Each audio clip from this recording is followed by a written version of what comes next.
What's good, B1 family? That's good. What's good? What's good? There's a lot going on in the world. A lot of information being passed around, a lot of misinformation, a lot of people coming for FBA, a lot of people who are actually dealing with issues in the house. It's just all over the place, and there's a lot of chaos, but in the midst of chaos, we got to stay in control. We cannot allow ourselves to be whisked away in the chaos. We got to sit down, remove emotion, think logically, and see things through. FBA style. Let's go. I ain't gonna lie, just a week ago, I was gonna buy Masego's tickets. Not no more. Not no more, babes. Bitch, I don't know why niggas think it's okay to piss off black women. Your target audience is black women. Majority of your target audience is black American women. You have been pronouncing your name as Masego for the longest time since we've been listening to your music. And now you go into Africa saying, oh, thank you for learning how to pronounce my name. I don't know what these niggas talking about, some Masego. Bitch, you been saying it like that for the longest. You ain't got to worry about me. You ain't got to worry about me, bitch. Now, YouTube, that's how his name is supposed to be pronounced. Masego. We're not using, we're not being facetious. We're not playing on his name. But that's how he said how it's supposed to be pronounced when he went over there to Africa. Mind you, his father's Jamaican. Well, y'all, thank you for knowing how to say my actual name myself. I don't know what they're talking about in America. I don't know what these niggas talking about. What's up? This is Masego. Hello, my name is Masego. My name is Masego. This is Masego. Dear Sego. This is Sego. This is Masego. My name is Masego. So R&B, soul, neo-soul artist Masego, okay, although he has said Masego, because I definitely have been saying Masego this entire time. He's in hot water on Threads today, on the social medias. He's trending because you all just saw that comment that he made. That video was kind of going viral in a way right now. I don't know if it's like considered viral, but the video is circulating, and essentially it's Masego calling out Americans, African Americans, for how we pronounce, or Americans in general pronounce his name. Now the name has a South African origin, okay, so, and it means prosperity and blessings. I believe it's a Swana origin, child. Okay, so essentially it's causing a conversation right now because he's coming across a certain way to some black people. Okay, like some black people are feeling like, oh, you one of those. You don't even like black people. And he said the N-word in his video. Okay, so you're coming across as one of those uppity Africans who don't like black people. That's what you're coming across. So, this is causing not necessarily some controversy. His album came out last Friday. It's called yesterday actually. It's called Fix Your Face. And it just came out literally last night. So yeah, it's not necessarily a controversy to me though. I just think it's shocking black people because we're kind of like, oh wow. First of all, he has said in countless, they had the interviews there. He has said in countless interviews that he has pronounced it Masego, right? So for him to go to this performance, which appears to be in some other country, I don't know where he is. I didn't get, the details on where he actually said that, like what show he was actually at. But he got up there and said that thank you all for, saying my name correctly. It's Masego. So anyways, this is causing a bit of a divide because, African people do have, okay, so with black people, like American black people and African people, there is this notion, it's like a little bit of tension there, right? And, some Africans don't consider themselves to be black, and, there's a bit of a divide there, and we all know what that divide is. The divide essentially is, I actually come from Africa and you don't. I have a culture and you don't. So, so that creates some tension between black people and African people. Now I know here in America, we say African American, but there are some black people who don't even like to be called African American because they're not. Now, let me cut all that out because she's trying to soft shoot. She's trying to play both sides of the fence. This makes me question her lineage or her motives. So you either gonna be on with us or you with them. You're either on code or you're not. You're on code or you're not. It's not no in between. You trying to soft shoot, you lose both audiences. I'll tell you that. Straddling the fence, you will lose both audiences. Let your yay be yay, let your nay be nay. Don't be trying to, well, I don't, right? But as you've witnessed, he's been saying, Masego, Masego, Masego, Masego.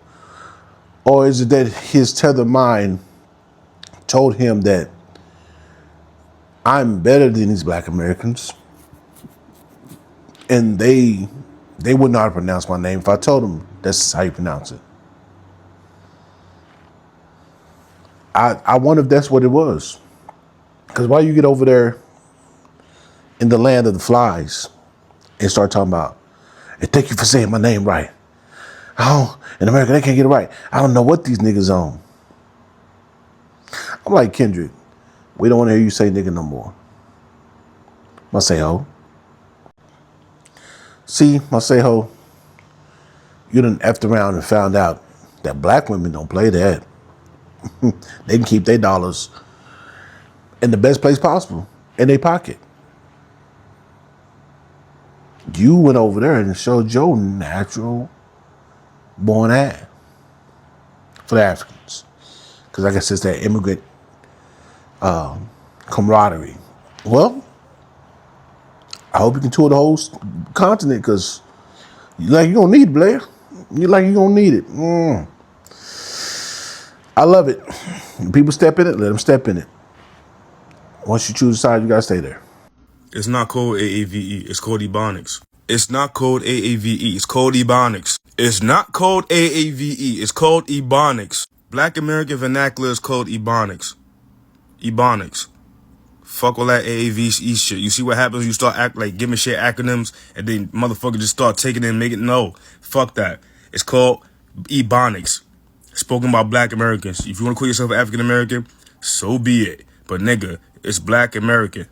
Black American Ebonics. Ebonics, Ebonics, Ebonics. Y'all done ran out that AAVE shit so long that these niggas done took it and made it their own shit. Y'all motherfuckers don't listen. Ebonics, Ebonics, Ebonics. It's called Ebonics. It's called Ebonics. And just in case you didn't hear him in the back, Ebonics. Because I remember when I first heard AAVE, I was like, the fuck is that? Who came with that? I've always gone up here in Ebonics. Because they were trying to make fun of us. Okay, cool. We're going to take it. We're going to run with it.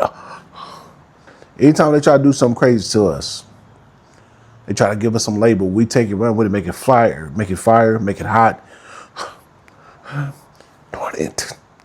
These Negroes they won't stop. No, we're not, Susan. Gosh darn it. These Negroes are just too witty for their own good. Damn right, Connor. And let me say it's not all white folk, but there's just the ones that think like that, right? That's why we say white supremacy. Those who have that mindset and move in that vein, we're talking about you.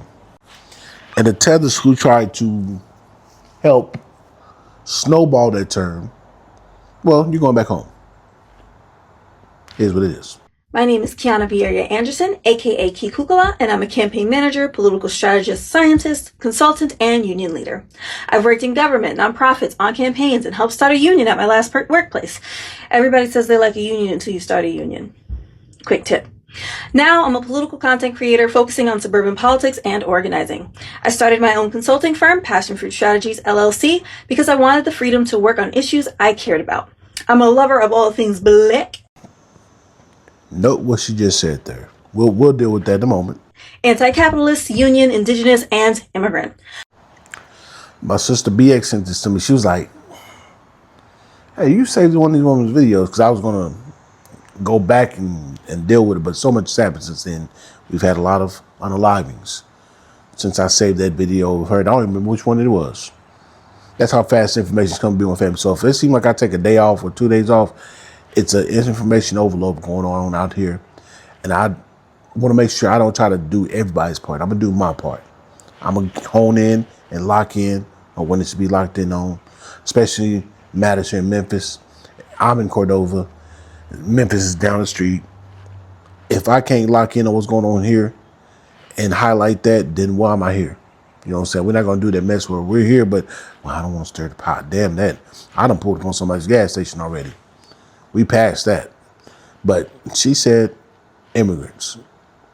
I help organizers, nonprofits, and anti-racist advocates build their invisible future with tools and trainings that work with an imagination that matches theirs.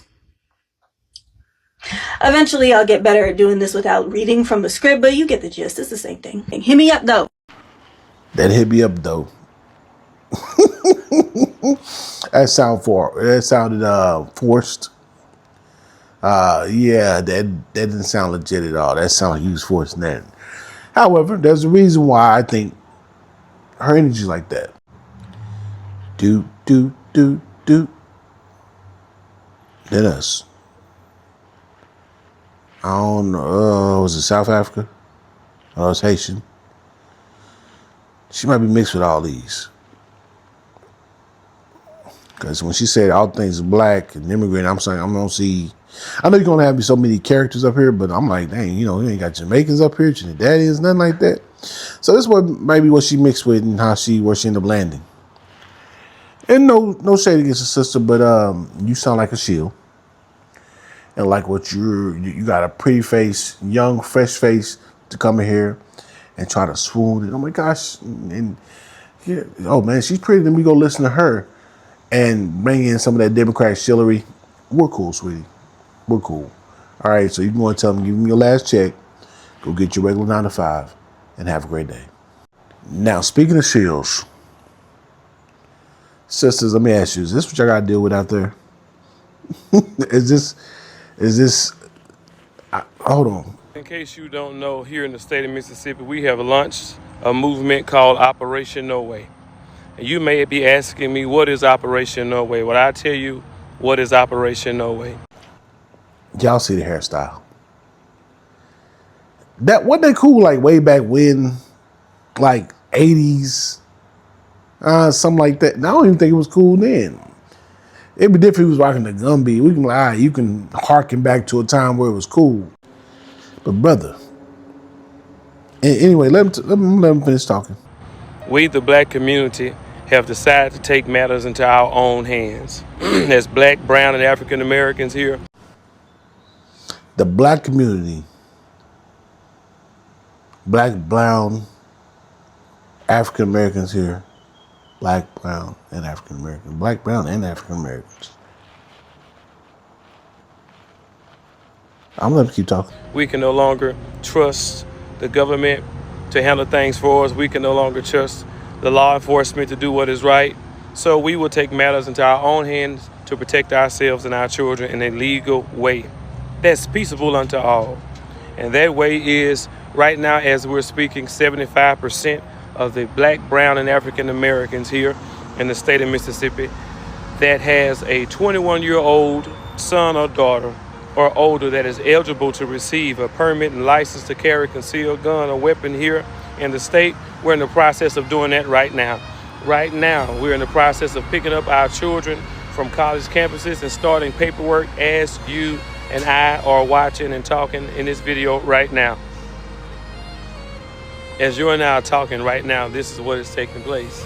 Right now, Bass Pro is selling out of guns. Right now, Walmart is selling out of guns. Right now, the gun ranges are filled with people right now that's practicing because we can no longer afford for our sons and daughters to go out unprotected. Not only do we believe in God and have faith in God and we walking right, we sure enough gonna walk armed this time. Not only will we have the shield of faith, the sword of the spirit, we're gonna have a gun on our hip just to make sure as we're walking with our feet shod the preparation of the gospel of peace among our citizens.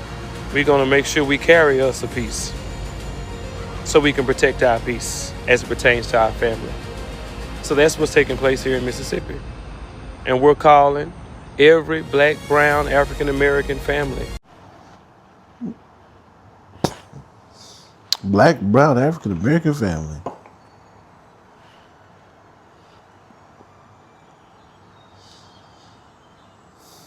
Okay.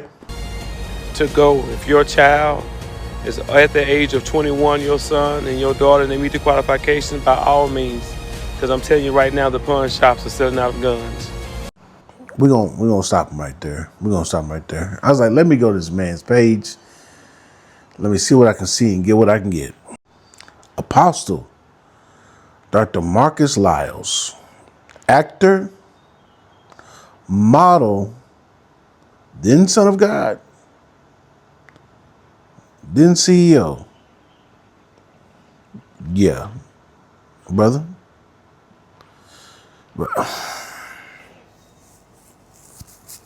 Y'all listening to this?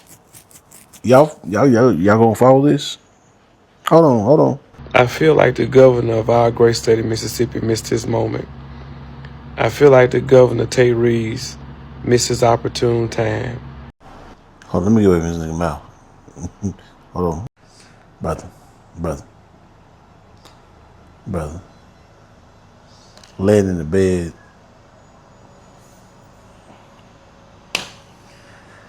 Who go to this man's church?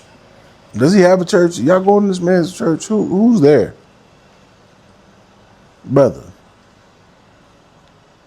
And I'm not saying he's LGBT. I'm not saying that. I'm saying it's somebody who's talking about picking up specialized tools. I don't take this seriously at all. And your talking points sound real shillery, real shill-like, real Democratic shillish. Actually, it is. It is Democratic shillish. Black, brown, and African American people. What the hell? Brother, we not listening to that. We're not listening to that. It's okay. You know what I'm saying? Go and cash the check they gave you, and then let them know you was ineffective. Have a good day. Now, B1 family, this Kendra Scott situation. Yeah, I'm down here. I'm up here actually in Memphis, in Cordova, actually, near Memphis.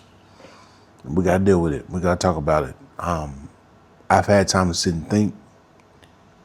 So I've had time to sit and kind of collect the data and wait for everything to kind of roll out and hear what people say, but also get that copy affidavit. I believe his name is Matt Thibodeau.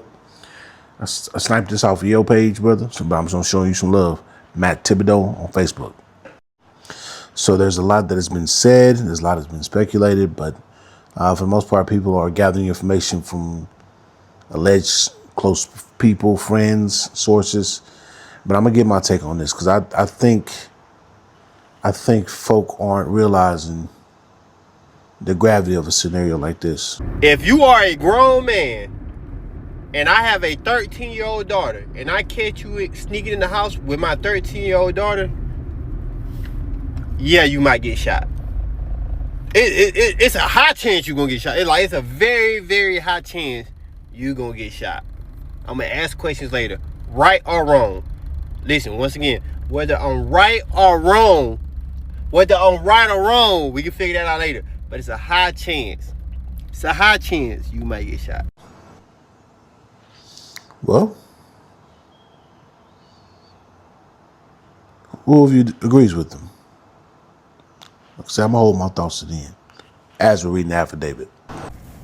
She shot a pedophile. She shot a pedophile, and I'm just really confused as to why there's all this discourse about this little girl being fast or about this mom being wrong for shooting him in the head while he was walking away. He's a pedophile. He likes kids. She's 13. I really don't care how grown she might have looked. Have you talked to a 13-year-old? Shit, have you talked to an 18-year-old? Like, I don't understand how y'all want to justify things like this where like, oh, well, she lied about her age. They lied about her age. If you just talk to a young person, you can tell that they're a young person. And I really don't give a fuck about what a 13-year-old has to say. There's nothing that a 13-year-old could say that would make me want to sneak into their room at 1 o'clock in the morning. And that was the thing too. He knew he was wrong. You're sneaking in the back in the middle of the night. What did you think was going? Because I'm going to be so real. I am going to be so real. If I woke up in the middle of the night, I come home in the middle of the night for whatever reason, I find out that there is a man under my 13-year-old daughter's bed, I'm not going to say that she was right. I'm going to say that I understand. I don't understand what y'all are talking about. I'm irritated by how much we are focusing on this child, on her social media posts, how quote unquote fast she is. She's a kid. She's a kid. And I understand this argument that they're saying, oh, well, he's 20 years old. He was a young person too. Again, I don't really give a fuck how young you are. You liking children is weird. It's disgusting. It's uncalled for. And he got exactly what the fuck he deserved. Why are you hanging out with a 13-year-old at your big age? You know what? Play stupid games. Win stupid prizes. He got the award of a lifetime, and it cost him just that, his life. So for anybody who's sitting here saying that the mother was wrong, I personally feel like your phones need to be checked, because what the hell are we talking about? As you see by the nature of her prompt, some people have a problem with the mom having shot the boy. I'll explain why at the end. We're going to get to the end. We got to slow roll this, because this is one thing we got to nip in the bud. We're going to take accountability on this, on our part, B1 family. And we're going to highlight the good that we do, but also chastise the bad that's happening in our communities. Because it's not all of us. I don't hang around people like this. You know what I'm saying? And I'm saying I'm better than anybody. But I just, if I see drama, I'm anti-drama. And I like to be around black folk like that. So I'm not going to let anybody indict black society as a whole and say, look what y'all do. Ain't no look what y'all do. There's more black folk who ain't dealing with this than there is black folk who are dealing with this. But it needs to be dealt with. It needs to be dealt with and talked about. That woman is not no hero. She took out a 20-year-old young man, okay? But she didn't take him out, catching him in the act. She seen him under the bed, made him walk to the door and leave. He made it to the front porch. See, she executed him. That is not a survival thing. That is not a protection thing. That is not, oh my God, I was caught up in my feelings thing. That is a premeditated thing. She walked him to the door. He steps onto the porch and she executes him. That's called protection to y'all. Yeah, y'all women who think this is, even the men that think this is called protection, because even a man could clearly see and understand the laws that when a person's back is turned and you're leaving, that is now considered a crime. You didn't catch him in the act. You didn't catch him breaking in your home, any of that.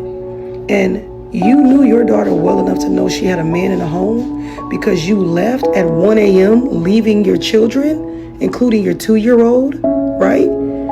Came back 40 minutes later and the first thing you said banging on your door is, who is in my house? Nobody. See, I'm not reading the social media posts and all that. I'm actually reading what the police and the affidavits said. You come back 40 minutes later, you bang on your door and say, who the F is in my house? And y'all still want to say that woman was protecting her daughter? We'll talk about it on live. As you hear, she shot the young man. Then you hear about what she shot the young man. And you hear that he didn't fight her. He didn't try to fight her. But there's more to it. Somebody else's take on this. Ladies and gentlemen, let me get serious with y'all real quick. A Memphis woman has been arrested for unaliving a young man, a 20-year-old man that she found under the bed of her 13-year-old child. Like, yeah. I guess he snuck in the house. I don't know. The story I'm hearing is the 13-year-old daughter and the 20-year-old man were communicating on TikTok. She sent him an Uber to come to the house. I guess he must have snuck in the damn house. And while he must have known, he had to know something wrong if she found you under the bed. And from what I understand, this ain't the first time the mama done caught some man up under that child bed. Now, he went and got his stuff, got it together, but she told the daughter, next time you can have somebody up in your house, somebody gonna leave this world. He got his stuff together, walked out, and I think they said he was on the porch. She decided to use fatal force. I guess that's, I'm trying to, for the internet, I'm trying to, in the back of the head, bow. And that was it. That's why she got arrested. She said, the quote I saw was, hey, I found a man under the beds. I did what I had to do. Everybody in the situation wrong. Everybody wrong. If this is all alleged, I don't know, but everybody wrong from the story I'm getting. He wrong for being there, wrong for messing with a child. The girl wrong as hell for being fast in the ass, and the mama wrong for taking them out. Now, me personally, everybody, if I come home and I find somebody in my child's bedroom, I ain't gonna kill nobody, but everybody getting their ass whooped. Everybody getting their ass whooped. Yeah, no, everybody getting. I'm gonna break something on you. I ain't gonna lie to you. Somebody. You not gonna use your feet to go down them steps. I know that. That's for sure. You gonna be marching on your head for sure. You everybody part but your feet gonna touch them steps. Eyes, nose, ear, throat, back, ass, knee, everything except your feet. And you ain't leaving. How you gonna leave? You are a captive. So we can talk about what's alleged, but let's talk about what's actually in the affidavit. State of Tennessee, Shelby County, personally appeared before me. What is the affidavit of complaint? Kendra Scott, and made oath that on or about the 16th day of July, 2026, in said county and within the jurisdiction of the Criminal Court of Shelby, Tennessee, Kendra R. Scott, female, black, date of birth 9/23/1989, did unlawfully commit the offenses of first-degree murder, employ a firearm during the commission of a dangerous felony. What that means is basically she was walking around with a gun after she done killed somebody. Further, affiant makes oath the essential facts constituting said offense, the source of affiant's information, and the reason why the affiant's information is believable concerning said facts as follows. A lot of lawyer jargon.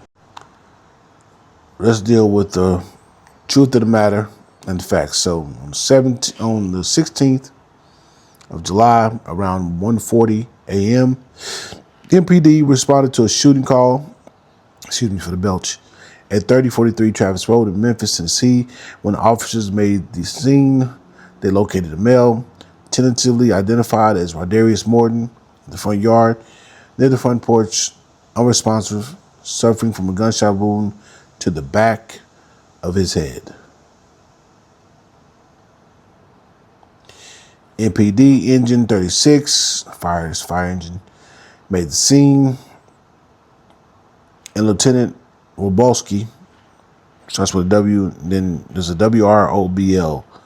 So Lieutenant Roblewski, number 115, pronounced Rodarius Morton deceased at 1:59 a.m. MPD officers spoke with Kendra Scott, who told the officers that when she came home, saw a dude under my kid's bed, and I did what I had to do.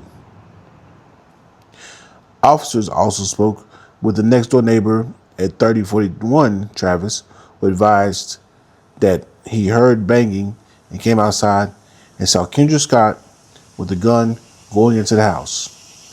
He went back inside and shortly after heard one gunshot. When he came outside, he saw a male shot near the front porch of 3043 Travis and Kendra Scott standing in the front yard saying, I shot him, still holding the gun.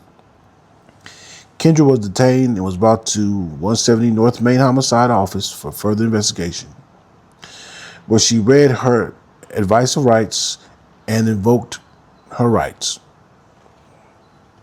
A juvenile from 3043 Travis Road, this is the daughter, who was a witness, was brought to 170 North Main Homicide because she's 13. She's still a minor.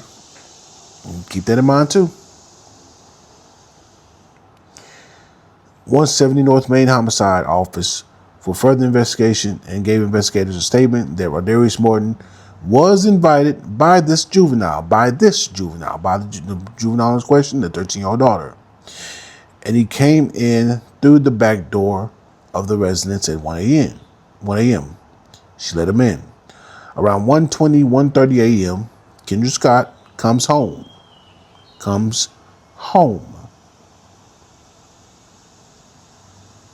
We'll break this down. And was knocking loudly at the front door and yelling, "Who's at my house?" The juvenile stated that she was scared of Kendra Scott because she had a gun in her hand and was angry, yelling, and was told the juvenile in the past, and has told the juvenile in the past that Kendra Scott, I guess speaking in third person, sees a boy in my house, I will put a hole in his ass. Okay. Once the juvenile let Kendra Scott in through the front door, Rodarius Morton was found hiding under a bed in the juvenile's room. As Rodarius Morton was leaving the residence with his belongings that did not include a weapon, and make sure you put that in there, Kendra Scott repeatedly was yelling, "Get out my house, bitch," at Rodarius Morton. When Kendra Scott and Rodarius Morton, because he's 20, remember they're putting his whole name because he's 20, got onto the front porch, the juvenile heard one gunshot. Officers located one 9mm spent shell casing on the front porch at 3043 Travis Road and a Smith & Wesson MP 9mm. They put the serial number on there. Black handgun at the front yard near 3041 Travis Road. These items were photographed and collected by CSI Officer J. Cole. All right, let's talk about it. So, based on what I'm reading, and this is my conjecture, you've had a problem with your daughter, and the little boy's been in the house before. My problem is you come home with one. You ain't got no family? If you got a problem with your daughter bringing boys into your house when you're gone, she ain't got no family that can watch her at all? Like, is she that rambunctious? Is she that disruptive to people's home lives? You ain't got no family that say, "Hey, look, we got to lock down. No brothers, no aunts. I mean, no uncles, no aunts. To help lock this down." I find that suspicious of you. See, I'm going hard where you need to go hard. We're going down on the mom, then the boy. Well, actually, no, the man, because he's 20. And we'll talk about the child. Because, one, allegedly, the little girl got the boy an Uber to her house. Allegedly. Which, how'd she get the money for that? And whose account would she be on? Because she's clearly not an adult. So if that is true, remember, this is alleged. This is from people talking. If that's true, that means she was on the mom's account, which would trigger the mom coming home. But boom, you come to the house, immediately come to the house with a firearm. Now, did you come from work? It doesn't say, so we don't know. Or was you trying to get your swerve on? Which, respect, you ain't finna bring no man to the house. You have you hollering or whatever, and your daughter is 13. Hormones, development, things of that nature, the natural progression of life. Respect. Also, they said that he contacted her through TikTok. Is this how she contacted all these little boys? Because she does have a TikTok. And it looks like she's kind of scrubbed it because, unfortunately, she's in a two-piece matching undergarment set. Because it's 13-year-old. I don't want to talk like that. You know what I'm saying? Like if it was a grown woman, I'd just say what it was. But undergarments doing TikToks to grown folk songs. Why you ain't take her phone? Well, she need a phone. She need to be able to call me. There's flip phones. You know how you text on them? Click, click, click, click, click, A. Click, click, click, click, click, click, click, click, space. Click, click, click. Because I'm dealing with the parent from the parent's aspect, because y'all know I had to deal with that with mine. And I had to have a conversation with her. In fact, she's grounded right now because she snuck on the internet. Now, on the tablet, she don't have roadblocks. No roadblocks for nobody. Because that's how somebody was trying to groom my daughter. But as a parent, you take the actions you supposed to take. I can't control that pedophile on the internet. Now, if they come to my home, it might be a fireworks show. I don't know. We'll deal with that if it ever happens. However, an ounce of prevention is worth a pound of cure. I'm taking devices. I'm cutting off the internet. We go radio silent. We need to read books anyway. There's so many things you can do because it sounds like she's having a standoff with her daughter. Like, yeah, you keep bringing, I'm going to show you, I'm not going to put accountability on myself as the parent and take your phone and cut you off the internet. That's, yeah, you got a Comcast, you can control that. And if they try to jump back on and delete it and come back on, it'll let you know the device being reconnected. Oh, so now you're playing with me. Now you can take your parenting in a different step if you need to. Once again, this is my conjecture. So in the midst of you having your standoff, whether you left the house before 1 a.m. or you don't come home till 1 a.m. or whatever you was doing, because we still not clear about what was going on with mom, you pop back up on scene with that arm cannon. Okay. The boy, let me stop that. Because he does, if when you see him, he looks like a little boy, like his mind ain't developed, but you're 20 years old, so you're a grown man. So the male didn't put up a fight. He gathered all those things. You're the only one that hear yelling. Get out of my house, bitch. So your emotions are running high. You get him from your daughter's room to the front porch and you hit him execution style. So once again, that part is real. But my conjecture is, so you were having a standoff with your daughter, trying to get her to acquiesce and act right, which starts before 13. You get him to the front porch and whom? There's nothing in the affidavit about him saying anything back to you. Which, if somebody got a gun on you, what you gonna say? You're in a real life and death situation. And unfortunately, she chose death for you. Let's deal with this 20-year-old. Yeah, he dresses like high schooler. Now, some of you can probably read a little bit what's going on in the back. Because someone posted it. And so I went and found the page. I want to see if this is real. In fact, people are disgusting. Because somebody's making a backup page of her page, a fake page, copy of her page, to post the same thing to try to blow up off this tragic scenario. The scenario is tragic. What happened to him being a pedophile, because word is, alleged, this is alleged, he likes to go through the pages of little girls. Now that in and of itself is, how come these little girls who are showing off their midsections, like they're in undergarments, or on pages where he can contact them? Because IG has a teen accounts.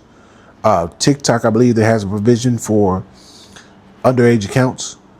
I don't know what's going on, but it sounds like there's a lack of parenting accountability on the parents. Because why is your daughter posting in her undergarments and you ain't doing shit about it? I wish my daughter would. I wish my wife would ride, let that ride. Don't tell your daddy, because some of y'all like that. Oh, I wish you would. Boy, there'd be some straightening going on. And don't be like, well, I'm going to call police and say, okay, cool. You're going to be back in Texas with your mama. I am not unconditional. There's conditions. My protection and my provision comes with direction. If you don't like that, get to stepping. Bye. I don't need you around. I'm already bald. I already got a stomach. You're not finna short my ears. I do that enough on my own. I can do that by myself. But this is the problem right here. This is why I think mama may or may not have went overboard. Because it sounded like this is what the daughter put. After the mama got locked up. Sound like he'd been over there before. And yes, I'ma say it, she's fast in the ass. Mama, evidently it's time you were dealing with a version of yourself, even though you had her at 23. Because you're 36, she's 13. Somewhere along the lines, things got out of hand, things got out of control. Instead of you pulling the reins, we here now. You cut off the phone. You cut off that landline. Boy, there's so many things as a parent you're supposed to do before it gets to this. You reach out for help. I'm so strong and independent. No, we're not doing that.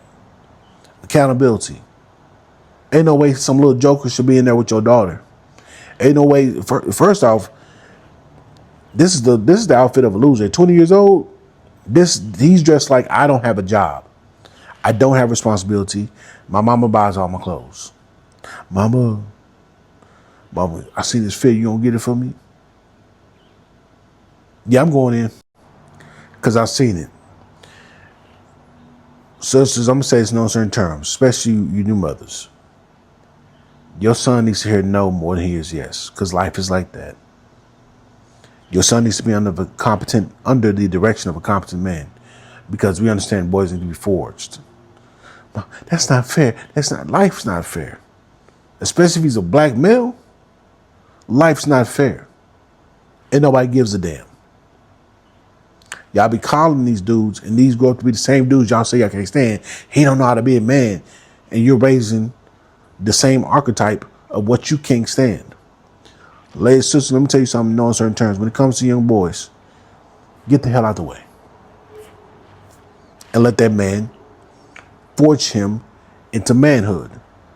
The weakness, the crying, when you out there dealing with life as a man, you don't get to cry. Not in the battlefield as a black American. You don't get to show weakness. That's forged young. It starts young. Y'all, well, no, he's still a kid. I'm sorry, well, let's talk about it. Let's talk about this whole, because I hate that narrative. They still kids. So you're a child from age 0. No, from 0 to 3, you're a toddler. No, you're 0 to 1, you're a newborn. 1 to 3, you're a toddler. Then 4 to 12, you're a kid. No, 4 to 10, you're a kid. 11 to 12, preteen. Teenager from 13 to 18 technically. Well, really it's 19 actually, but 18 technically because now you're an adult according to society. So from 18 until you die, you are an adult. Which one should they be more prepared? Boy, I'm over fumbling over my words. I'm starting to sound like Roland Martin. Beep, beep, beep, beep, beep, beep, beep. Should you prepare them for their childhood or get them ready for adulthood? Because it sounds like you're going to be an adult unless something tragic happens because your life's short at 20. Let's say you live 70 years.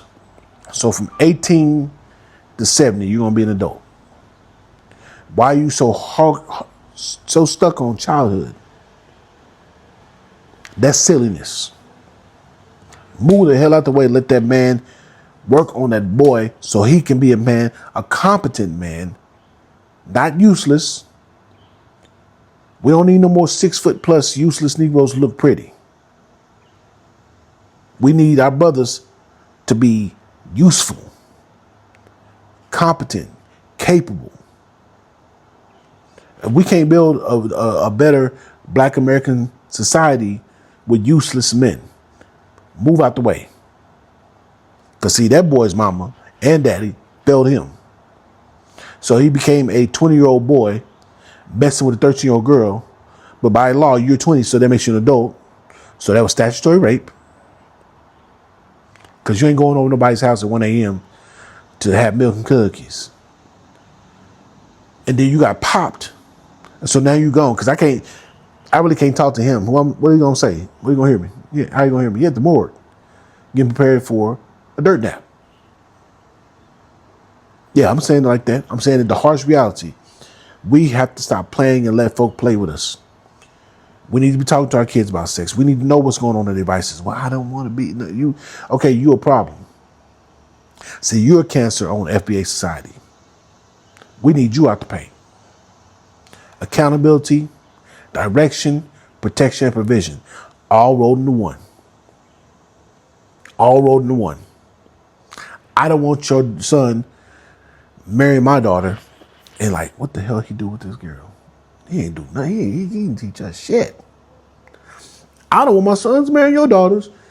And like, God damn it. They raised a retarded little girl, didn't they? Let me see if I can get my money back for this wedding. I don't want that.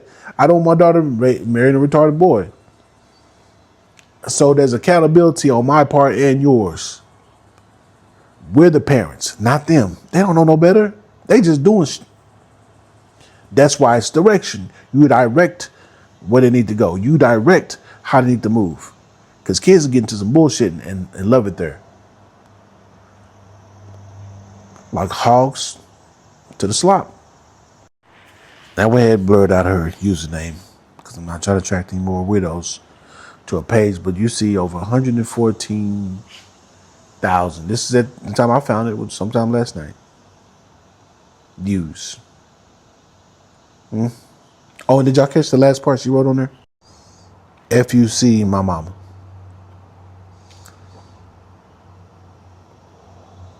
Long live you, my baby. FUC my mama. So I agree with comedian Schuler when he said the mama wrong because you popped them, not in the act. You popped them execution style on the front porch, so you finna go away. The 20-year-old male is wrong because how you even in the space of a 13-year-old? Are you that mentally lacking? Well, I can't really ask him that question. He's dead. He's getting dirt nap ready. Okay. And the 13-year-old, was this you rebelling against your mama? What wars were y'all having being two creatures who have a menstrual cycle? As I'm learning, as you got two of them in the house, y'all menstrual cycle starting to line up. I don't know if it's the pheromones or whatever, body, the chemistry or whatever. They start to line up. And now you butting heads. Now you finna be without your mother. There's no evidence of a father anywhere. Now where you gonna go?